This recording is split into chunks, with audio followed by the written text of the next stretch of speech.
la revelación de Jesucristo, que Dios le dio para manifestar a sus siervos las cosas que deben suceder pronto.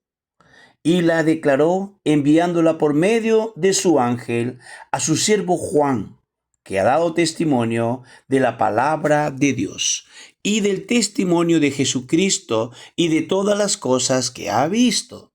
Bienaventurado el que lee y los que oyen las palabras de esta profecía y guardan las cosas en ella escritas, porque el tiempo está cerca. Amén, Señor. Deseando que cada uno de ustedes haya tenido un merecido descanso y sobre todo haber pasado el día del Señor en comunión en sus iglesias locales, en compañía de los santos. Empezamos esta semana con una serie denominada La Profecía, Tiempos Finales, basadas en el libro de Apocalipsis, teniendo también la palabra profética más segura, a la cual hacéis bien en estar atentos, como una antorcha que alumbra en lugar oscuro, hasta que el día esclarezca y el lucero de la mañana salga en vuestros corazones. Entendiendo primero esto, que ninguna profecía de la Escritura es de interpretación privada, porque nunca la profecía fue traída por voluntad humana, sino que los santos hombres de Dios hablaron siendo inspirados por el Espíritu Santo. Sí, Señor, porque os hemos dado a conocer el poder y la venida de nuestro Señor Jesucristo, siguiendo fábulas artificiosas, sino como habiendo visto con nuestros propios ojos su majestad. Pues cuando Él recibió de Dios Padre honra y gloria, le fue enviada desde la magnífica gloria una voz que decía: Este es mi Hijo amado, en el cual tengo complacencia. Amén. Hoy iniciamos con el subtítulo El tiempo está cercano. Apocalipsis 1, del 1 al 3. Acompáñenos, por favor. Nuestro estudio profético nos lleva al último libro de la Biblia, las Sagradas Escrituras, y el único libro profético del Nuevo Testamento. En el Antiguo Testamento, Malaquías concluye su libro diciendo que nacerá el sol de justicia. Su profecía final presentaba una esperanza para una tierra maldita por la maldición del pecado y por haber dejado al Dios vivo fuera de sus vidas. Malaquías finaliza su libro con la esperanza de la venida de aquel que será el sol de la justicia. Él viene a la tierra, le comunicó a sus conciudadanos judíos que estaban decaídos y desalentados. El libro de Apocalipsis concluye con la mención de la estrella resplandeciente de la mañana y una invitación clara y directa a la iglesia. Esta es la esperanza de la iglesia, el traslado de los creyentes al cielo. La esperanza del Antiguo Testamento era la revelación de las profecías dadas por Dios a los profetas. Ahora, para contemplar la revelación, hoy queremos unir y enlazar al libro de Apocalipsis con Génesis, el primer libro de la Biblia. Vamos a unir al primero con el último libro de la Biblia, ya que Génesis presenta el principio de todas las cosas y Apocalipsis nos ofrece el final. Observemos el contraste. En el Génesis se crea la tierra. En Apocalipsis la tierra pasará. En Génesis se presenta el primer éxito del enemigo de Dios, la primera rebelión de Satanás. En Apocalipsis se presenta el fracaso de la última rebelión de Satanás. En Génesis el sol, la luna y las estrellas eran para el beneficio de la tierra. Y en Apocalipsis estos mismos cuerpos celestiales serán parte del juicio de la tierra. En Génesis, el sol debía gobernar el día. En Apocalipsis ya no habrá necesidad del sol. En Génesis las tinieblas fueron llamadas noches. En Apocalipsis ya no habrá noche. En Génesis a las aguas se les llamaba mares. En Apocalipsis no habrá mares. En Génesis tenemos la entrada del pecado. En Apocalipsis veremos el éxodo del pecado. En Génesis se pronuncia la maldición. En Apocalipsis la maldición será quitada. En Génesis la muerte termina con todo. En Apocalipsis no habrá más muerte. En Génesis se presenta el dolor, la tristeza y el sufrimiento. En el Apocalipsis ya no habrá más tristeza ni lágrima. En Génesis tenemos las bodas del primer Adán. En Apocalipsis celebremos la boda del último o postrer Adán, la unión de Cristo con la iglesia. En Génesis debemos decir que vemos a la ciudad del hombre, Babilonia. En Apocalipsis vemos a esa ciudad del hombre, Babilonia destruida, y se presenta la ciudad de Dios, la nueva Jerusalén. En Génesis se pronuncia el juicio contra Satanás, y en Apocalipsis se ejecutará ese juicio que se pronunció. Pero el tiempo está cerca.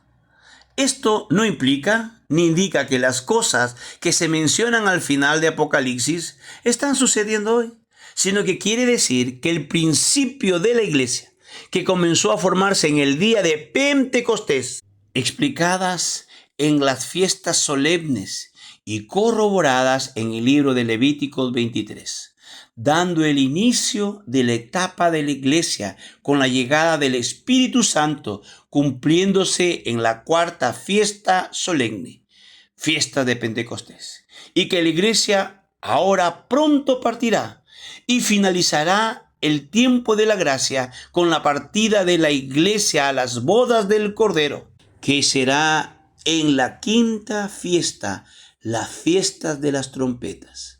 Ahora el Espíritu Santo presentará a la iglesia en presencia del Señor. A continuación, veremos en estos primeros capítulos la preparación y amonestación que Jesús hace a la iglesia en todo el mundo, porque el tiempo está cerca, dando cumplimiento milimétrico de las profecías trazadas por Dios. Bienaventurado el que lee y los que oyen las palabras de esta profecía y guardan las cosas que en ella están escritas, porque el tiempo está cerca. En ningún libro de la Biblia se nos promete bendición a todo aquel que lee y oye las palabras de esta profecía y las guarda en su corazón, como la es el libro de Apocalipsis. Note usted, bienaventurado el que lee. Esto indica aquel que lee este libro en la iglesia, el maestro, aquel que lee y los que oyen las palabras de esta profecía. Y esto señala a la iglesia, los creyentes, los que están en su clase, aquellos que pertenecen y están también compartiendo los estudios y la responsabilidad que se tiene sobre cada uno de ustedes, amados oyentes. Escuche las palabras. El lector las lee y ellas las oyen. Y ambos grupos deben guardarla. Así es que aquí tenemos una bendición triple: leyendo, oyendo y guardando. Esto es muy importante para nosotros en el presente. Creemos que cada uno de nosotros que pasa a través de las páginas del libro de Apocalipsis va a recibir una bendición especial. Creemos verdaderamente en esa promesa, porque eso es lo que se nos dice aquí claramente. Y en la parte final de este versículo, Juan agrega: ahora, aquí podemos desvelar, o sea, quitar el velo y contemplar la revelación del Cristo glorificado en toda su hermosura, en su poder y en su gloria. Solamente comprenderemos una parte de la historia cuando lee los evangelios. Es necesario leer el libro de Apocalipsis, que completa nuestra información, y así llegar a vislumbrar la consumación de lo que en los evangelios se nos indica. Solo puede ser comprendido si el Espíritu de Dios es nuestro maestro. Queremos afirmar esta verdad porque estamos seguros de esto. Apocalipsis quita el velo del misterio. Podemos apreciar su gloria sin ningún impedimento. Este libro es lo opuesto a los secretos y a los misterios anteriormente mencionados. Aquí se revelan los secretos. se revela también la falsa profecía. En el versículo 2, como podemos comprobar por nosotros mismos. Pero hoy más que nunca, especialmente aquellos que se denominan creyentes, deben acercarse al libro de Apocalipsis con confianza, porque este es el libro donde el Señor Jesucristo dice que este ha sido dado para que comprendamos, para que entendamos los misterios del reino de Dios. Así lo afirmó Jesucristo. Amén. Dios te guarde. Envíame, si te puedo servir, aquí estoy. En tus manos, Señor, como el barro soy, para que me hagas a tu imagen. Tómame, yo lo haré, te obedeceré, sin reservas y condiciones te serviré. Yo lo haré, te obedeceré, sin reservas ni condiciones te serviré. Si mi vida te sirve, la entrego a ti. Hoy la rindo a tus pies, Señor Jesús. Te entrego mi ser y mi corazón. No hay sentido en vivir si no es para ti. Yo lo haré, te obedeceré, sin reservas ni condiciones te serviré.